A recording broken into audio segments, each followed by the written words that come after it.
stand to my feet now because Queen, do I need to stand up now? And there you go.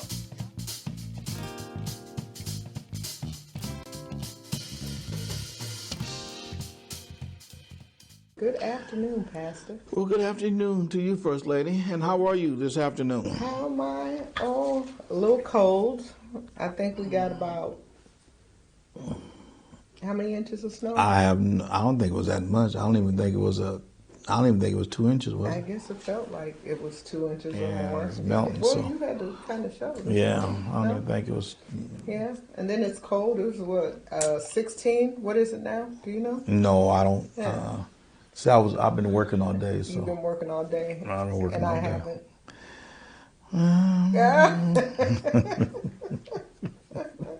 Hello, welcome to another edition of Chatting with the Clays. It's good to see everyone today. And Quentin, wherever you are at this point, we say hello to you. We miss you.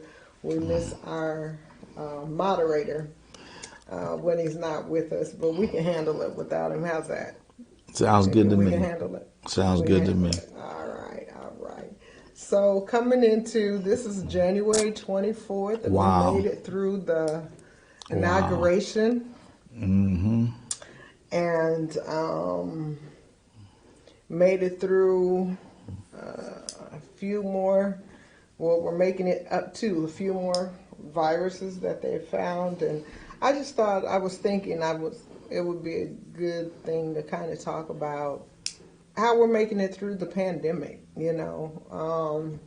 I think being pastor, you know, people kind of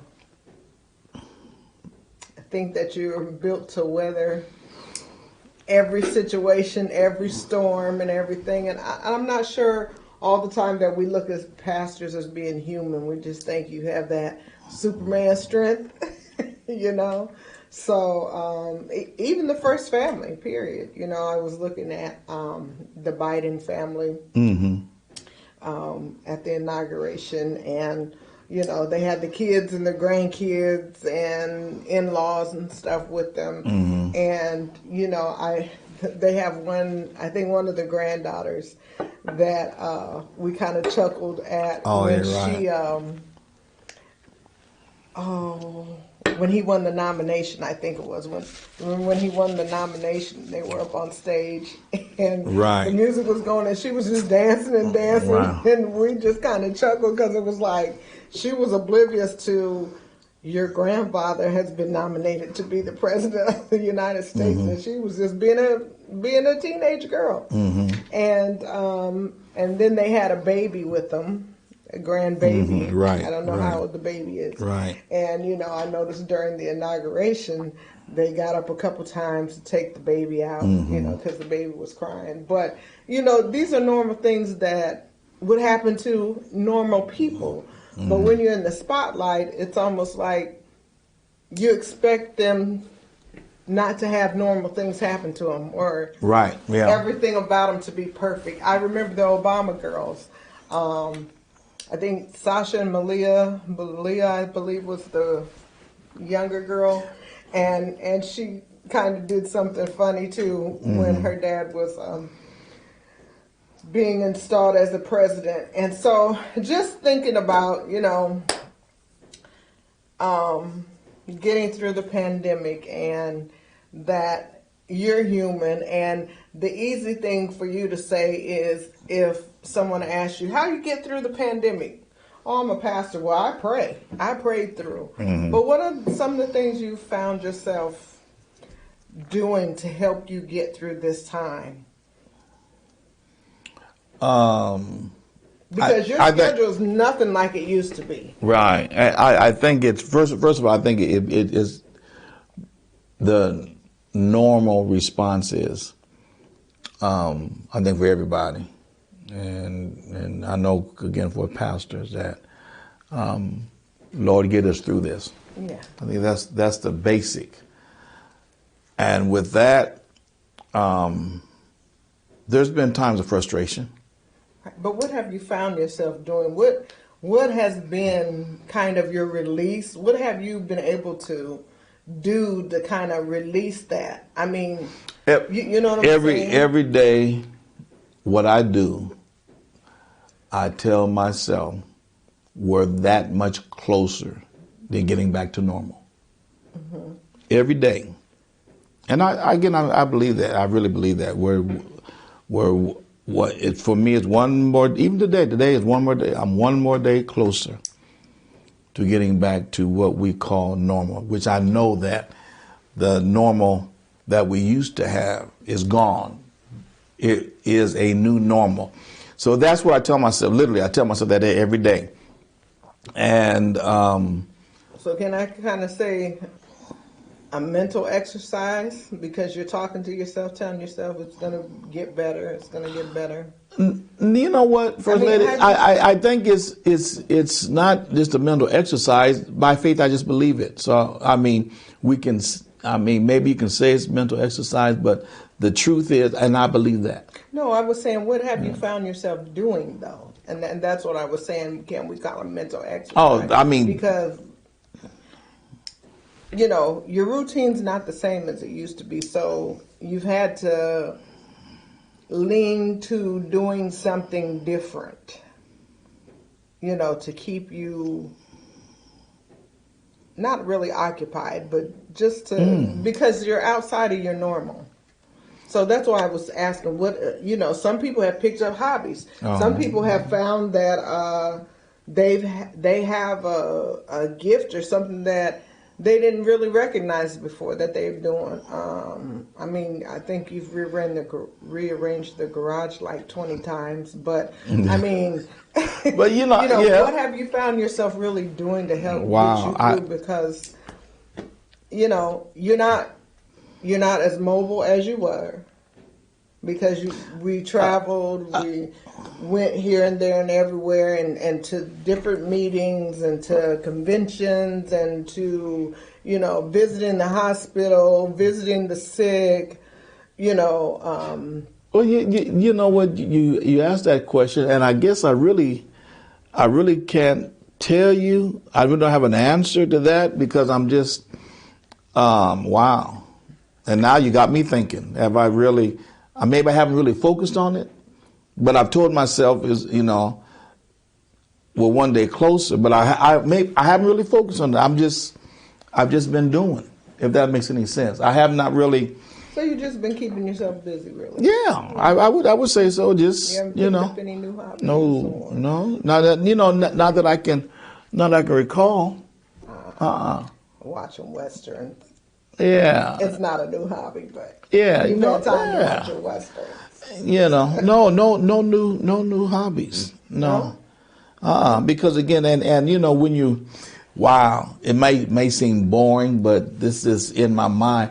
When you when you're spiritually minded about things and you're talking to God 24/7, I don't know. You know, if there's a report card, that's it. That's the best I can tell you, First Lady. It's not really a report card. I was just wondering, you know, because we've all had to shift in some type of way, and I think we've had a little more time. Well, I know we've had a little more time together, and a little more time together at home, more than what we have had up to this point since we've been pastoring. And because I know your schedule is always on the go, and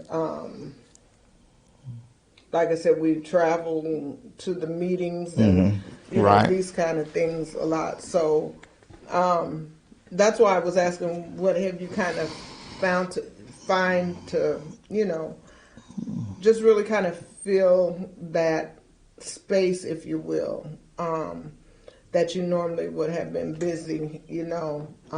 I think I have, in the beginning of it, well, for the first, 8 months, I think I was riding my bike more, my recumbent bike, and more than I had been before. And because of my ankle, I can't necessarily really ride a bike, so I had to ride the recumbent bike. And I found myself doing that more until it got cold. And because it's in the garage, it's like, I don't feel like going in the cold, my clothes are stiffening up. And just thinking of different ways to do things now. What can I do differently? For me, it's been more of this time has been more of a self-evaluation time for me. I find myself really evaluating me. And I've recognized some things that I didn't notice before about me. And I found out some things that I didn't know about me. And then the things that I know, I'm like, yeah, I thought that's what I was doing. So I find myself doing a lot of, self-evaluation because I have more time to sit down and think now.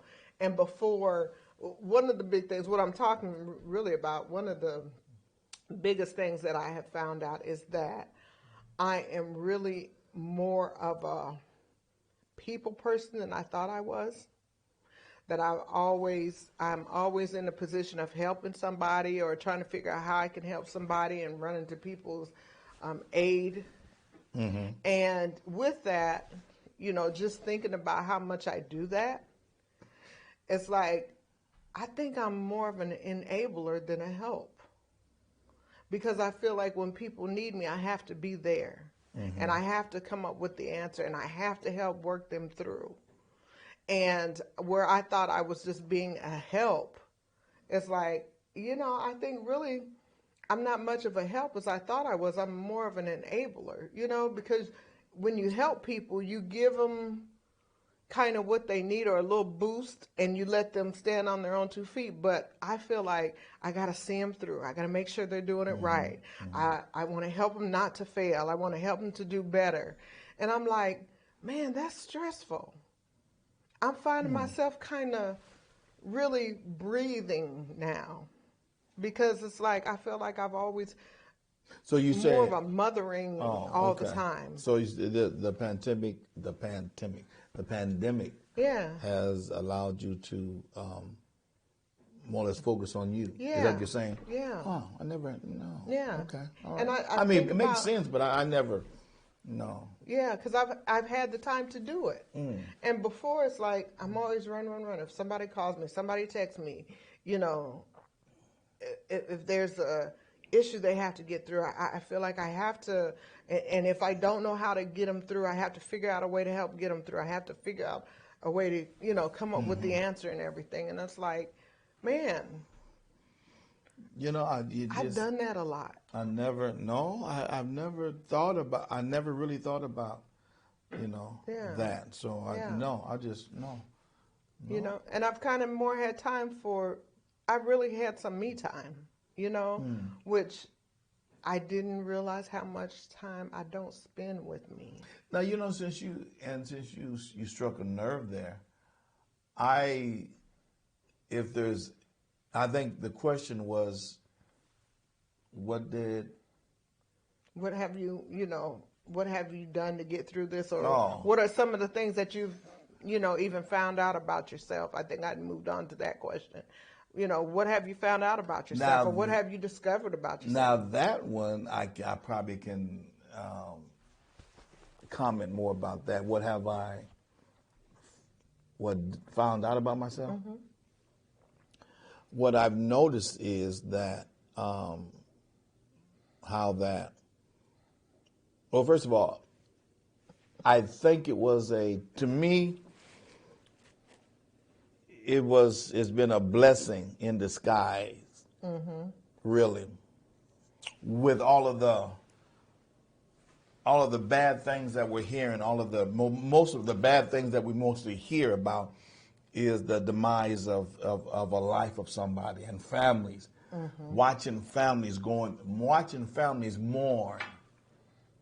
watching families go through because what I see and I'm noticing, I'm saying even through such a bad thing like this, it seems like now to me it's like I'm doing the opposite.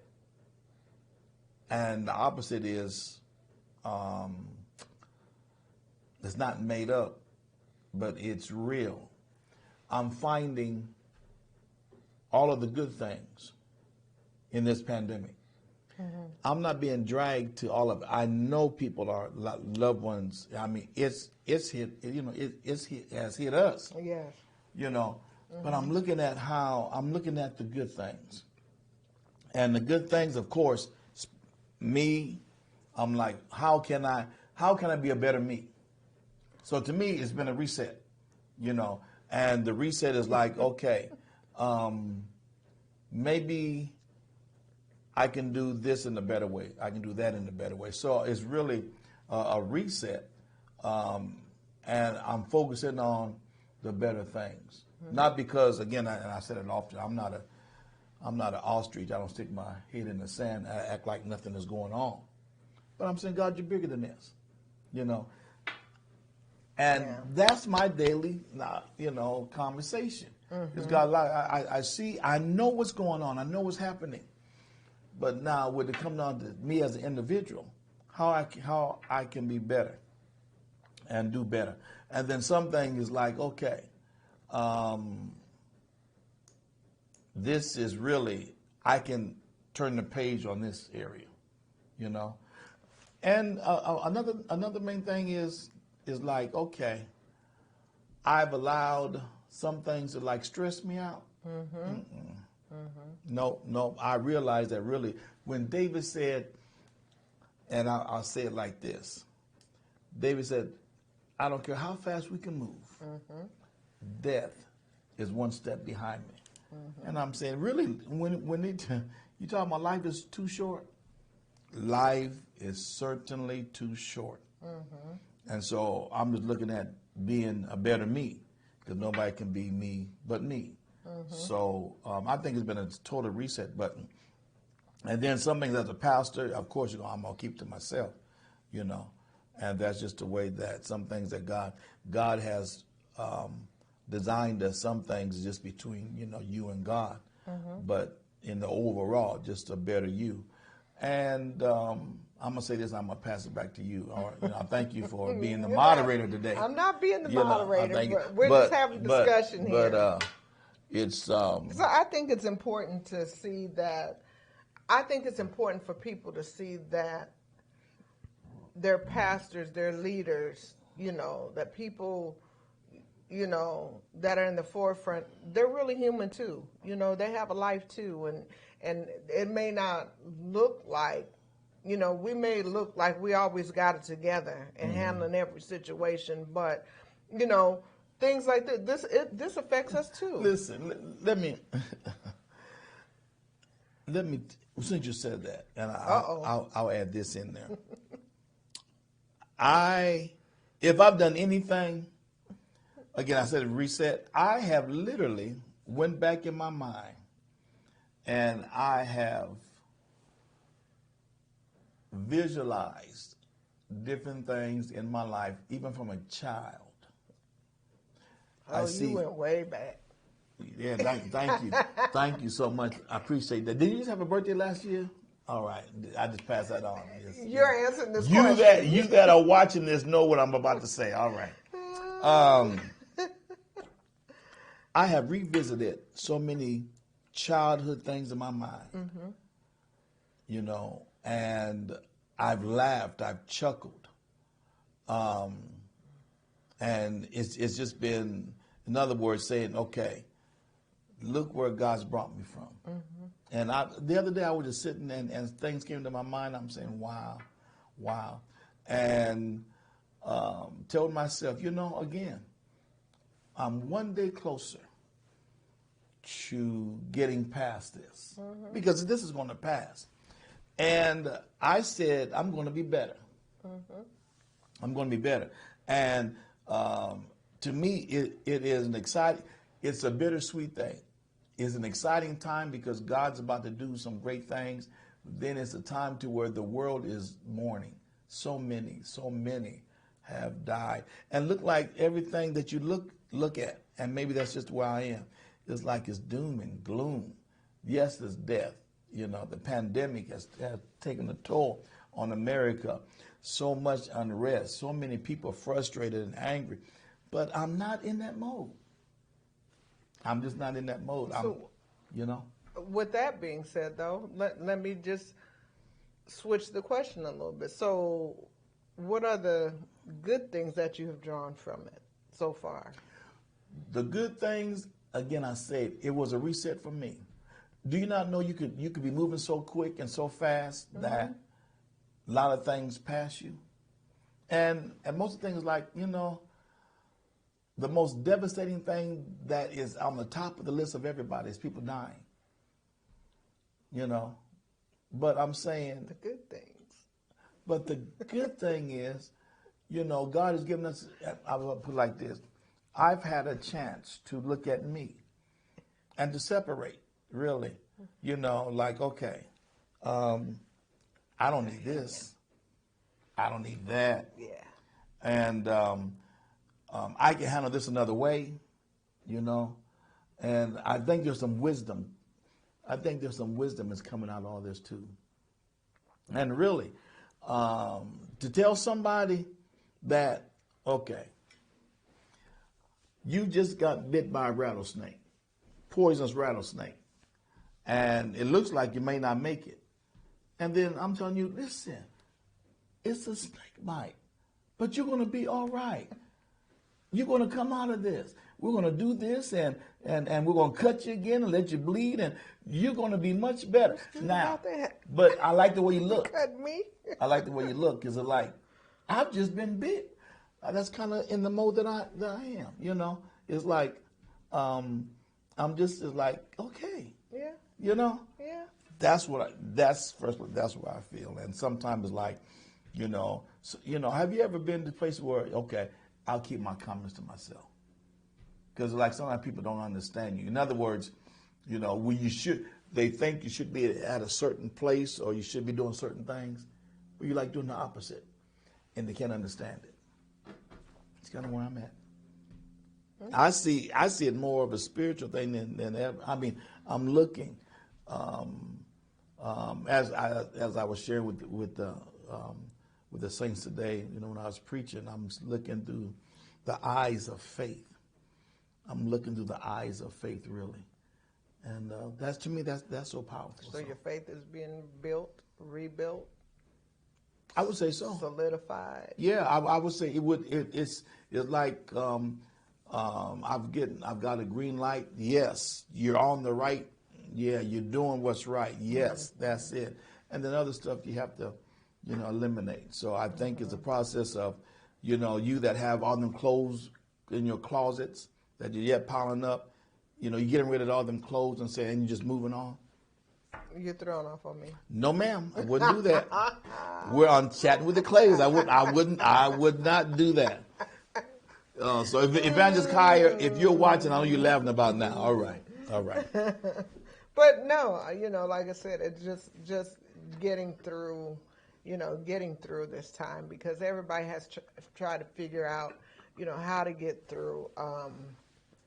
Everything that we knew as normal is not anymore, and right. Our routines have been interrupted in a big way, And for me, I've kind of worked through it a lot by coming here to the church almost every day. Every day. Yep. Working in my office doing something, but at the same time, like I said, I've had more time to, self-reflect, self-evaluate. You have more time to watch Mom, Pa Kettle and Abbott and Costello. No. Okay. But so it's been a big shift. It's been a big change, and like you said, for me, it's been a good thing. It's been a good thing. I really recognize that I need to preserve me and not expend so much of my energy on things that I really can't control. That's really out of my control. Not I can't control, but that's really out of my control, because you when you pour energy into things, when you pour more energy into things and into people than they pour into yourself, it's a waste of your energy. And I found myself doing that because I like to help people. You know, and I'm really a person who really likes to push to get the best out of people. So I think that's the reason why I said I figured out I'm really an enabler than a helper, because I try to push for people. I try to fight for people and get the best out of them, or to get the more out of them. And you know, just sitting back thinking, I'm like, I was doing all that and they were just letting me do it. You know, and so, you know, for me, it might even be a lifesaver, you know, because when you spin your wheels like that, it's just not good. And it's not even good for you health-wise. It's not good for you mentally, because I'm always thinking about somebody else. What could I have done better? Or, you know, when you don't see the thing fall through, or don't see the results the way you think they should go, and things like that. So, you know, that part has been good. The funny thing, now you want to laugh, the funny thing is something that I know, but I really know now. I really understand how OCD I really am. Oh, Because excuse me. I'm glad that you're saying it. I'll just hold on. Let me drink to that one. I said, wow, I'm more than I thought I was, because a lot of times with you being gone away from the house, I can set something down and it's there. I'm the person, if it's out of my routine or out of my norm, it just throws me off. And I just really realized how much I really am like that. Because if I set the bottle of lotion here and it's turned this way, and when I go back to get it, it's not turned that way or that, and I'm thinking, who's in the house? Who did that? It drives me absolutely nuts. So I'm like, wow, I didn't know how bad I was about that. I wonder how he feels about it. Remember I said earlier. Never mind. Remember I said earlier, I said something you just keep to yourself. You know, I was like, man, yeah. I really recognized how much I'm like that. But look at the. I shouldn't say OCD. I'm very methodical. Okay. I'm very methodical. I do things a certain way, and like if you ask me where something is, I can tell you it's in. Take 5 steps If forward it's yours, to the right. Right. Well, even if it's yours, most of the time. Okay. You know, I'm not talking about the personal things, right, your wallet and stuff like that, but because I fold your clothes and put them up and things like that, I can tell you exactly where they are. And I can tell you exactly where I put things and how I put it. And so when it's not like that, it's like, it just really throws me off. I'm like, man, I didn't realize how methodical I really am. That being said, and with your first question, isn't it interesting that so many people find themselves that they can't get along during this pandemic? I'm like, didn't you know who you married? Evidently, they didn't. Or maybe we don't. You know, in other words, I mean, we find out something new about each other all the time. But it just is like, overall, it's like, and people really cannot get along. And I've like, listen, if there's any such thing as the big argument, how different that male and females are. There's a great difference. And some of this new stuff that's out is listen, because I still put the toilet paper one way and you change it. Okay. There's a difference. Put a pin in it. You know what? There's a difference.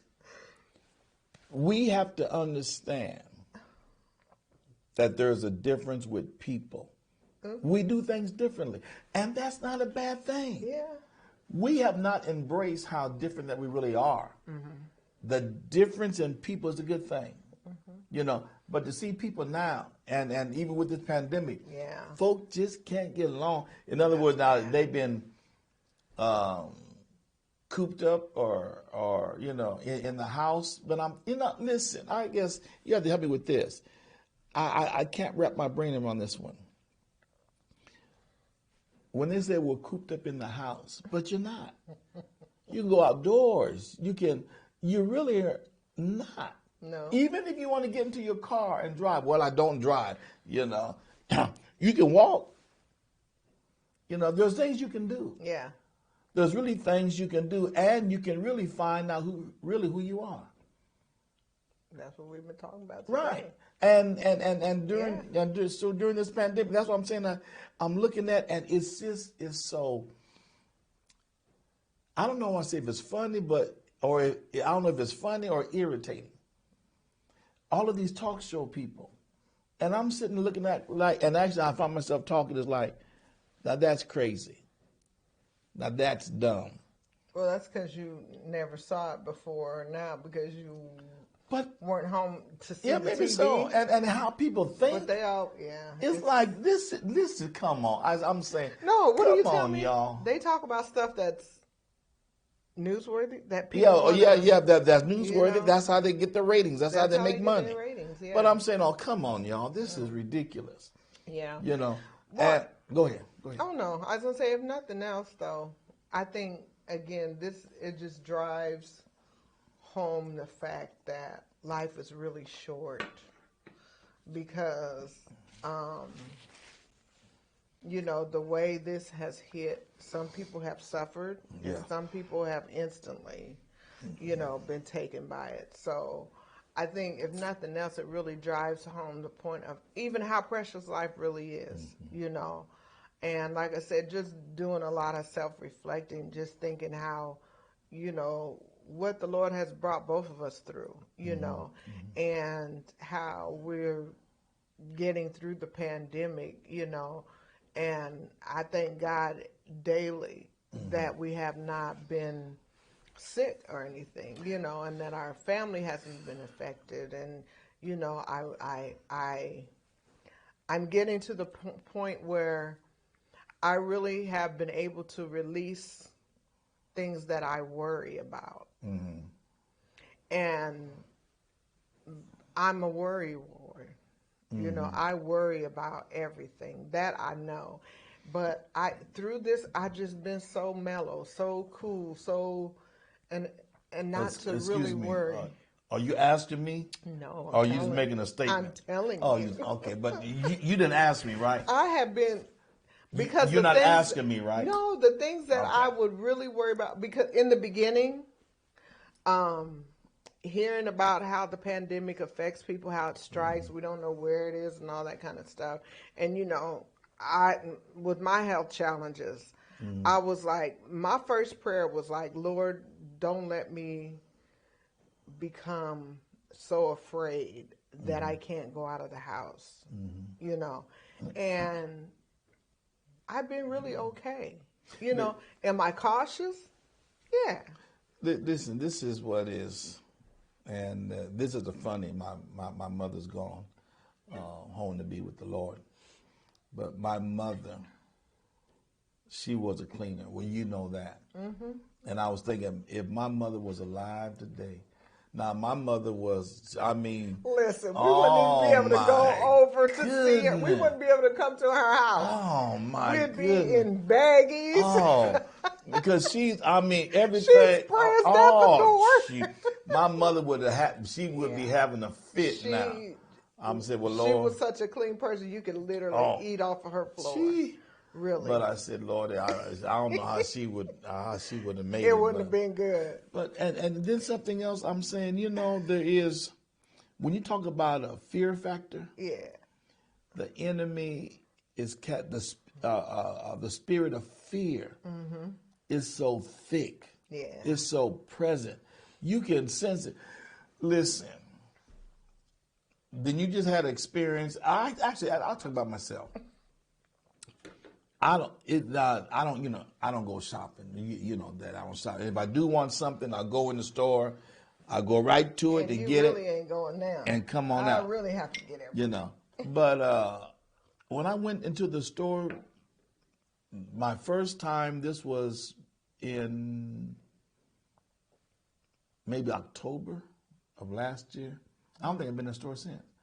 And I said, oh no. And everybody is, you got signs on the floor that talks about one way this and you can't come back this way. And I Stand said, here. stand here. And I said, what? And then some people don't care. They just, with no mask, they doing what they want to. They coughing and sneezing and stuff. I said, I tell you what, I'm out of here now. But I'm saying, you know, I said, no, it doesn't take all of that. So it's real, and we know it's real. But I keep saying, when we come through this and it come to pass, are we going to be better? My prayer is that we are better, that we have really looked at ourselves, we've and got rid of some stuff that we knew that we needed to. Yeah. And not allowing, especially the faith family. Yeah. Not allowing them, that type of spirit to come upon us, you know. Indeed. We are faith livers. We live faith.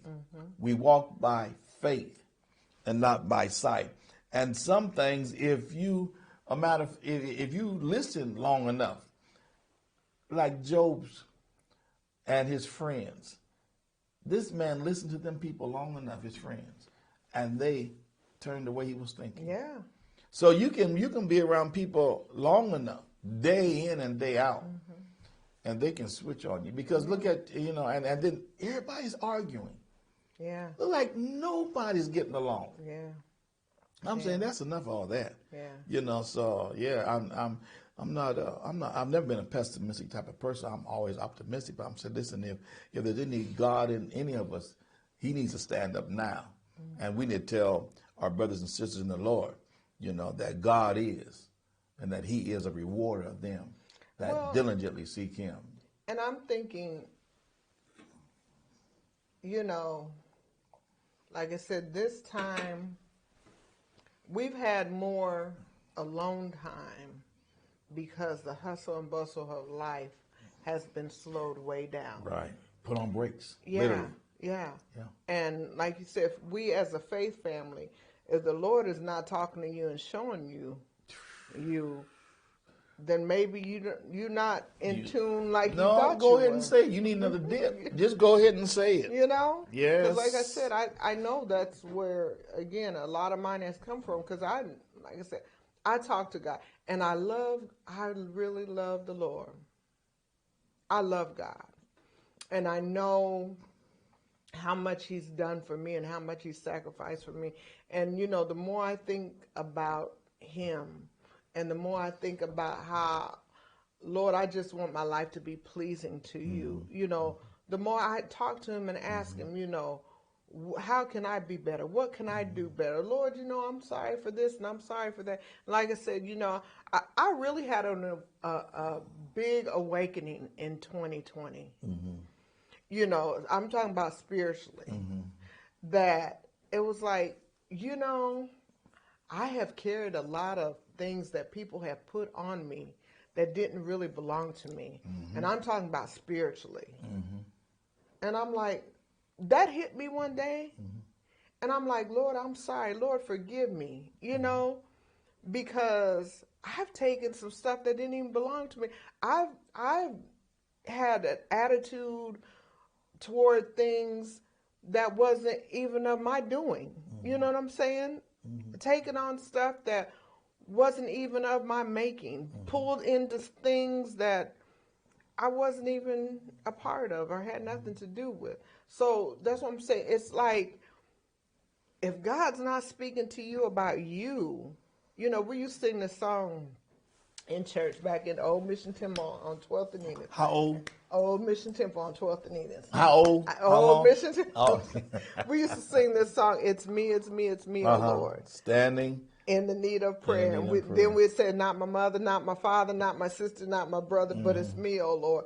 And I'm like, I've been saying so much, Lord, it's me, just make me over again. Lord, I love you. I just want to please you. Lord, help me.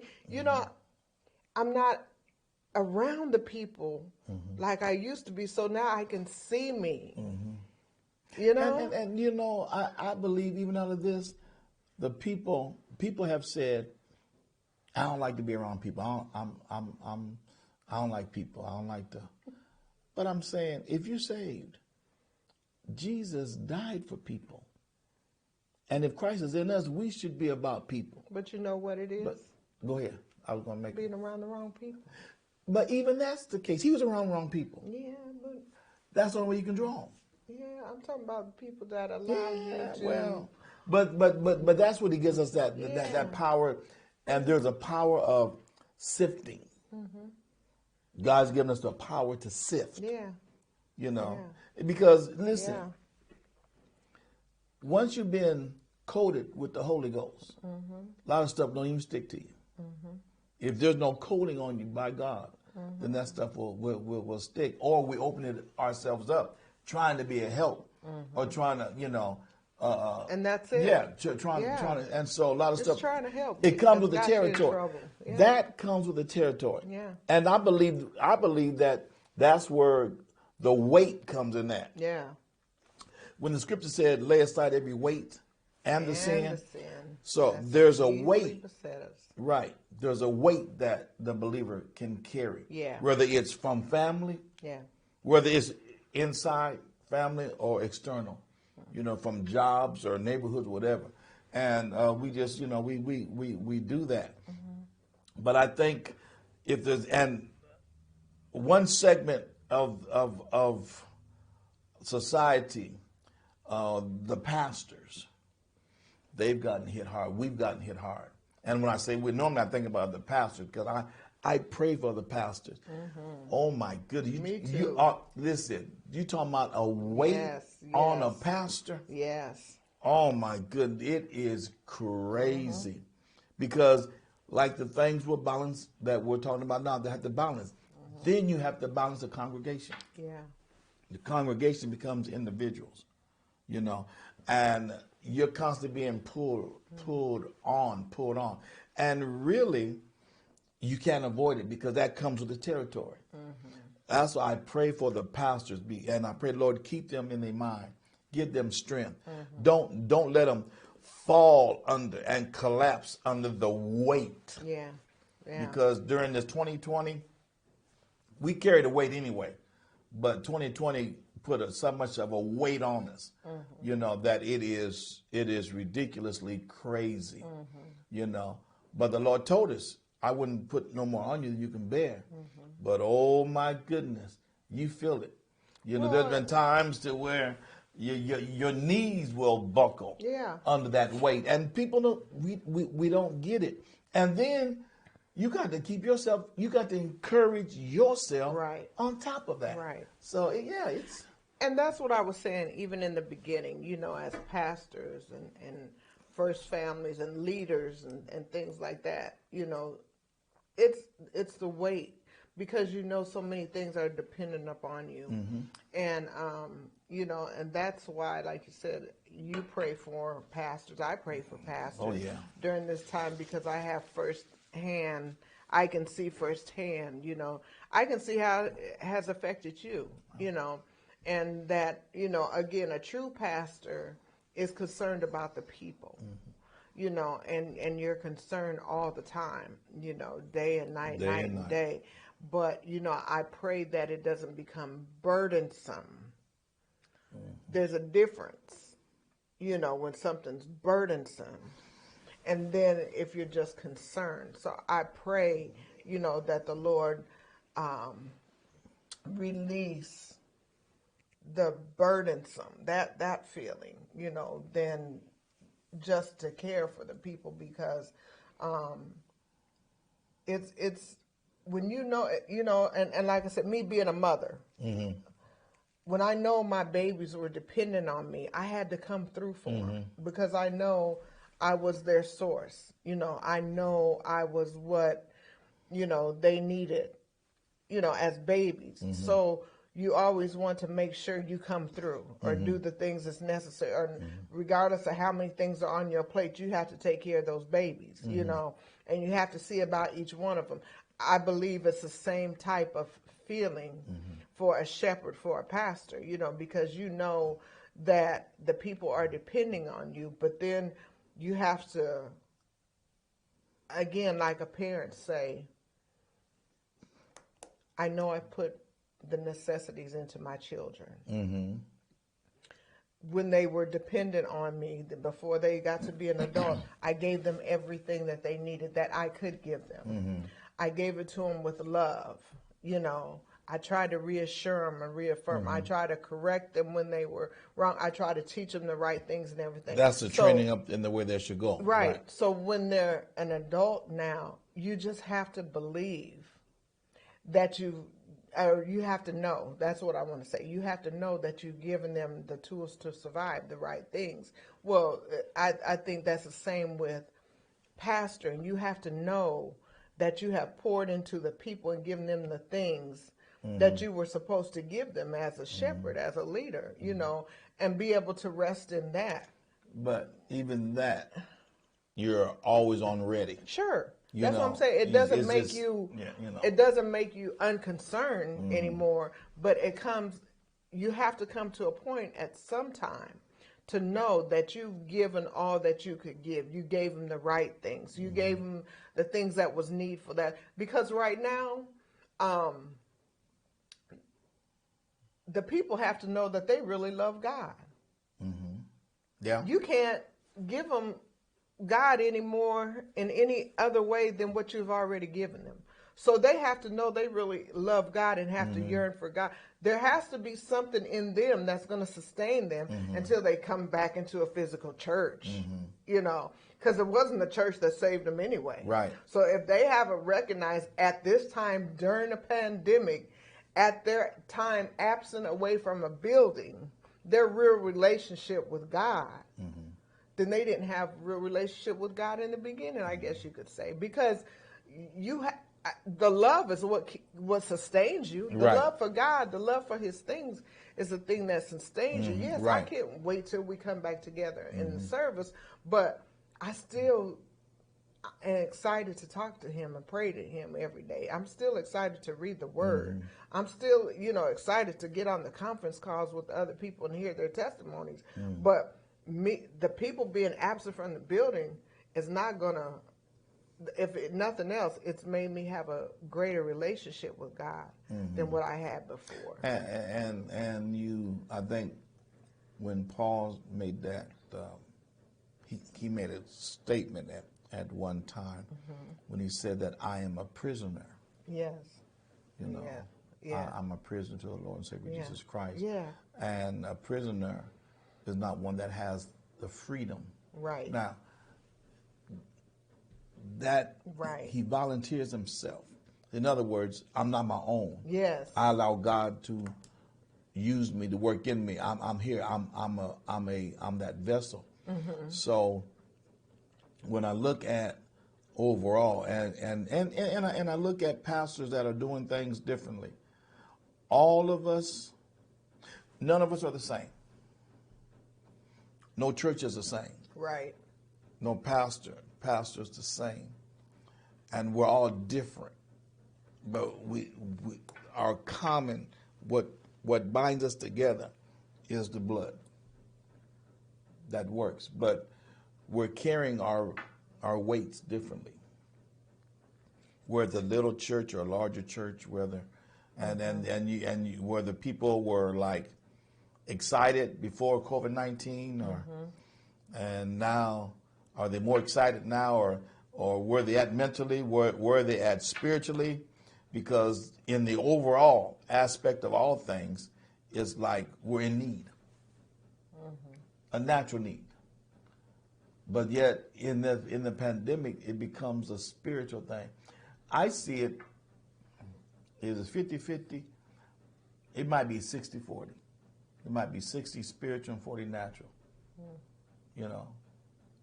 So again, and it's something that, would you want to live through it again, go through it again? Wars are fought. Wars are fought, and you learn how to fight in wars. You know, God forbid another one happen. I know they're talking about different strains and different things like that, and some doctors say, well, that's normal. That's a normal thing to happen. Then other doctors say, well, we're just watching it just to make sure.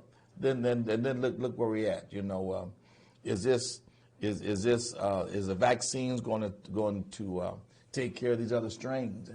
So much fear has been put out there, and then now you're hearing more about the science. You know, the science. Listen to the science. Listen to the science. And then in the faith family, listen to God. Listen to God. Trust the Lord. So we're doing both. When the Bible said, "Watch and pray," you know, we're doing both. You know what? When they rebuilt the wall, and Sanballat and them, they tried to discourage, and they had bricks in one hand and had swords in another. You know, and so how can you know, you're building a wall with bricks in one hand and sword? Is it possible? Yeah. Oh, yeah. Yeah. It's possible. Because our Father, has equipped us with what we needed, just like a parent equips their child with what they But need. it takes work. It takes It takes work. skill. You have to train yourself to watch and pray. Yeah. Fight and pray. Yeah. You know.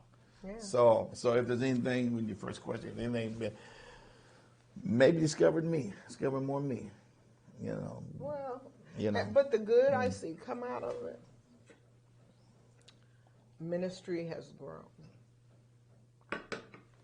People have have new, like I said, gifts and talents have been birthed through this. You know, we have been pushed to a level of leadership that we weren't at before. You know, so there's so much good that has come out of it as well. You know, and so it's not all doom and gloom. No, we know that. Right. And right. like I said, well, one thing about it, another thing about it, I mean, you were always a good cook. I mean, but well, thank you. But I take we've got to enjoy, you know, home at the table together more than we had, because we were just running and running. And, you know, like I said, just being able to spend that more time together than normally, because normally you're going this way, I'm going that way, and then we meet. Did I tell you I have a new recipe for smoked salmon? My smoked salmon? Oh my goodness! You know, maybe one time that we're on. Maybe can I share some recipes, or? I'm sure you know, people would love it. You know, we should have we should have cooked a meal during our consecration live. Oh yeah, like we used to do. Yeah, but we should have did it live. You know, and they could watch how we do it, and then follow us to the table, and oh yeah. So well, thank you for the compliment. Yeah, I mean, you were always a good cook. I think I do all right. You know, but they say eating at home, eating out was unhealthy and it puts weight on you. But really, I think eating at home makes you lose weight. Oh well, I don't know what happened during the pandemic because I haven't. But it's been good eating. Oh my goodness! It's been all good though. It's been all good. But you know, just again, like I said, the conversation just going through the pandemic, just being, you know, we've had up times. I can speak for myself. During the pandemic, I've had up times, I've had down times, but in life you do, you know. Yeah, right, and I've had times where I've felt like, especially last year, trying to figure out all this, trying to get everything online and, you know, all the media and trying to figure out all the different electronics and all that kind of stuff. I was ready to pull my hair out, but, you know, it's pushed me to a level two, you know, a greater level. And, you know, even through this, you know, God has just birthed some, different things in me, even that way. But some other things He's been dealing with me with, and I know I have to relax more, and I know I have to what I have to do. So it's been good, it's been good, and I don't look at this like there's no hope, and this was just so devastating that this and that and the other. But like you said, I feel like we're gonna come through bigger, better, greater. I believe that. I know I believe I'm gonna be spiritually stronger. I already am, getting spiritually stronger. So, there's a lot of good to it. But, just know that through it all, we're human too. We're human just like anybody else. And, we've had times where we've looked at each other and said, I don't know. Through this, I don't know. But, look where God has brought us to. So, so we have those times and like anybody else, but God He put something in leaders that He doesn't put in everyone, right. Well, that's what He said. He gave some, Yeah. So He has sustained us, and as Yeah. long as we continue to seek Him, Yeah. and strive to be perfected by God, and strive to, just really know the will of God, we're gonna be fine. Yeah. We're gonna be fine. Miracle Century, you all are gonna be fine. Just love the Lord first. Right. Just love the Lord first, and really, really chase after God. My message next week is looking for God, and you was really on my scripture. So When today? Yeah. Did it help out any? Oh no, It didn't help out? because what the Lord gave. I said no. That's my message next week. He gave me that January 1st of this year, but Well, you know what? God is good. But we just tag team. You take it to another level. That's all. But we, what our time is Yeah, I think far the time spent. Is there far anything that spent. you wanna share with our viewing audience? I thank you for I think you was a great moderator. I really think you did a great job. I just wasn't going to let you get me this time. That's all. But anyway, last time it was you and me. What'd I do? Yeah, you were the moderator. Really? Yeah, you just made me feel like I was on the witness stand. Witness stand? But did it work? Okay. Anyway, thanks for spending this time with us, with chatting with the Clays. And again, we hope that, you found this topic of interest and that it was something and it was helpful for you. Yes. And Quentin, we miss you today, but we thank God for you. And so we just ask you to like and share, leave a comment so we know that you're there. And the bell, let me see. What's the bell for? Do you know what the bell is for? I have no idea. You don't, not yet? Listen. The bell is to notify you. That's to notify. What, me? No, not you. Oh, okay. Never mind. God bless. Thank you for spending this time, and until we meet again. Be blessed of God.